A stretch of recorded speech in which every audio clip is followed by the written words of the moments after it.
4 дена пред почетокот на првото судење, родителите на младите кои трагично ги загубија животите во пожарот во дискотеката Пулс во Кочани, најавија голем граѓански марш за правда, што ќе се одржи на 15 ноември во 12 часот и 5 минути. Маршот ќе започне од плоштад Македонија, ќе продолжи пред собранието, а ќе заврши пред основниот кривичен суд во Скопје. Болката е наша, но борбата мора да биде заедничка. Нашето прво доаѓање во Скопје беше крик за видливост. Тогаш марширавме сами додека градот молчеше.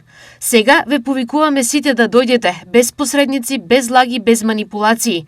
Ние сме родители на ангелите и за нас единствено што остана е борбата за правда. Порачаа родителите во своето обраќање. Во изминатите месеци тие одржаа повеќе од 30 маршеви во Кочани, но како што велат, тоа не било доволно за да ги разбуди институциите. Свесни сме дека патот до вистината ќе биде долг и тежок, исполнет со отпори и искривени намери. Но ако застанеме еден до друг, системот нема да има друг избор, освен да постапи онака како што бара народот. Веруваме дека Македонија има совест, дека знае да се сплоти кога најмногу боли. Додаваат тие. Родителите нагласуваат дека ова не е политички собир, туку повик на совеста на секој граѓанин кој верува во правдата и човечноста.